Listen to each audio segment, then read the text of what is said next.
Hello friends, exams close आ रहे हैं और दो तीन जरूरी बातें कट टू कट आपसे करनी बहुत जरूरी है, क्योंकि इस मोमेंट में हमसे बहुत सारी गलतियां होती हैं। आई होप कि आप वो गलतियां नहीं कर रहे या कर रहे, दोनों केस में आप कमेंट करके बताओगे सो दैट कि आगे हम इसको ठीक करके चलें। एग्जाम जैसे जैसे क्लोज आते हैं हम चैप्टर्स रिवाइज करते हैं। होता क्या है, कोई कोई चैप्टर हमें लंबा अटकाता है और वो इतना अटका देता है कि हमारे बाकी चैप्टर के रिवीजन रह जाते हैं। हर चैप्टर अभी इंपॉर्टेंट है, इसलिए एआईएसएसएम हो, ऑडिट हो, अकाउंट्स हो, एडवांस अकाउंट्स हो, लॉ, जो भी आप तैयारी कर रहे हो उसके हिसाब से उन चैप्टर्स पे आप अटके नहीं जो आपको अटका रहे हैं, उनको समराइज रिवीजन करके जल्दी जल्दी आगे निकलो, क्योंकि आपको नेक्स्ट चैप्टर आपका इंतजार कर रहा है। वेटेज सबके बराबर है। से जैसे चैप्टर नंबर 3 ईआईएस में है, आपको लंबा अटकाता है। मैं बहुत बच्चों से बात कर रहा हूं, बहुत सारे ऐसे बच्चे जो मुझे कॉल करके मुझसे मैसेज पे बात नहीं करते हैं, उनसे मैं कम्युनिकेट करने के लिए वीडियो बना रहा हूं। तो आपने किसी एक चैप्टर में जाके अटकना नहीं है, नंबर 1। नंबर 2, अगर तुम्हें डेडिकेशन का लेवल जरा भी लूज हो रहा है तो याद करो अपनी कमिटमेंट्स, अपने फैमिली के लिए, अपने पेरेंट्स के लिए, अपने टीचर्स के लिए, अपने खुद के लिए, अपने करियर के लिए। और एग्जाम के बाद जब एक बार रिजल्ट आएगा तो जो एक्सपीरियंस करने वाले हो, जो अच्छा अनुभव करने वाले हो, उसको याद करो। आपको डेडिकेशन मोटिवेशन दोनों मिलेगा, आगे बढ़ो। थकान हो रही है, सप्लीमेंट्स, अच्छा खाना खाओ, थकान को कंट्रोल करो। मोटिवेशन रहेगी, थकान ऑटोमेटिक कम रहेगी। प्लानिंग रहेगी, थकान ऑटोमेटिक कम रहेगी। आपके सामने नेक्स्ट डे का प्लान क्लियर होना चाहिए, थकान ऑटोमेटिकली कम होगी। उससे भी बात नहीं बनती है, एल्प्रोविट पियो, दूध में मिला के, ज्यादा काम करेगा। तीसरी सबसे इंपॉर्टेंट बात जो मैं अब करने वाला हूं, सर मैंने देखा है कि बहुत सारे बच्चे एग्जाम में से पहला पेपर एडवांस अकाउंट्स का दिया या अकाउंट्स का दिया या लॉ का दिया, उनका खराब हो गया समाव थोड़ा सा, क्योंकि सीए के बच्चे ने तैयारी बहुत अच्छी कर रखी है। थोड़ा सा उसको लगता है कि यार मेरे को 80 आने थे, अब मेरे को लगता है थोड़ा खराब हो गया, वो डीमोटिवेट हो जाता है। उसका असर उसके अगले पेपर पे पड़ता है। भाई ये गलती नहीं करनी। मैं आपको एक एग्जाम्पल दे देता हूँ। पिछले अटेम्प्ट में हमारे स्टूडेंट थी हिसार से, उसका पहला पेपर एडवांस अकाउंट्स बुरा गया, लेकिन इतना भी बुरा नहीं था कि उसे 40 मार्क्स नहीं आते। ये आप मान के चलो कि आपका पेपर कोई बुरा भी जा रहा है तो 40 तो मिनिमम आने ही वाले। तो इसको सोच करके आप अगले पेपर को खराब मत करो। फिर उसको ऐसा लगा कि शायद अब मेरा पहला ही paper advance account practical paper खराब हो गया, अब तो क्या बनेगा मेरा।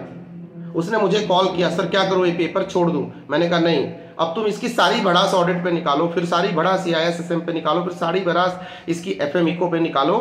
उसने मेरे से बात करने के बाद उसको ऐसा लगा बिल्कुल सर ठीक कर रहे हैं, इस पेपर में 40-45 अगर ले आती हूं, मैं बाकी पेपर से क्यों नहीं अगले अपने पूरे ग्रुप को निकाल सकती हूं।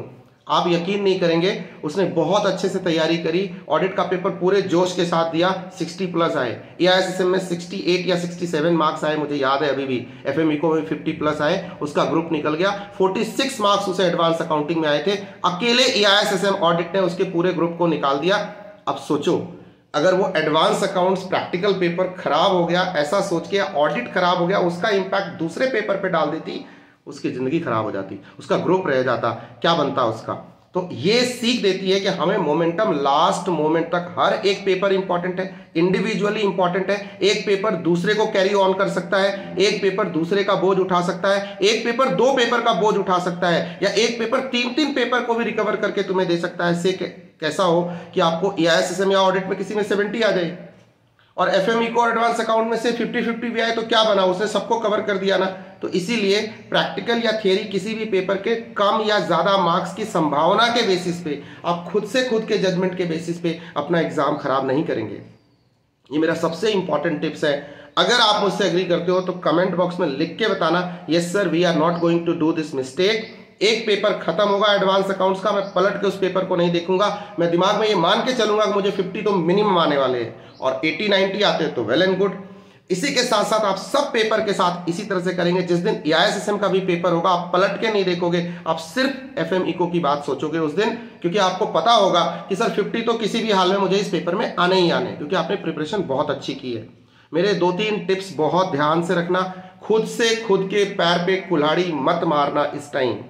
चैप्टर अटकाता हो मत अटकना, थकान होती हो दूर करो, डेडिकेशन बनाए रखो, मोमेंटम बनाए रखो। ये टाइम सिर्फ इसका है, और बहुत डिटेल रिवीजन के चक्कर में किसी चैप्टर में अटक के मत रहना, नहीं तो वो आपको पूरे सब्जेक्ट को खराब कर देगा। Stay blessed, stay tuned. I wish you all the best for your examinations. Continue, and you are doing a great job. I'm really proud of you. You are going to win, and everybody is going to pass this attempt with flying colors. This is what I know. I personally know. और don't worry, second group के सारे paper, mark my words, बहुत आसान आने वाले, आपको कहीं कोई दिक्कत नहीं आएगी। जस्ट गो एंड फोड़ दो, तोड़ दो, हिट द बुल्स आई, सांड की आंख देखी जाएगी। All the best, see you, bye bye.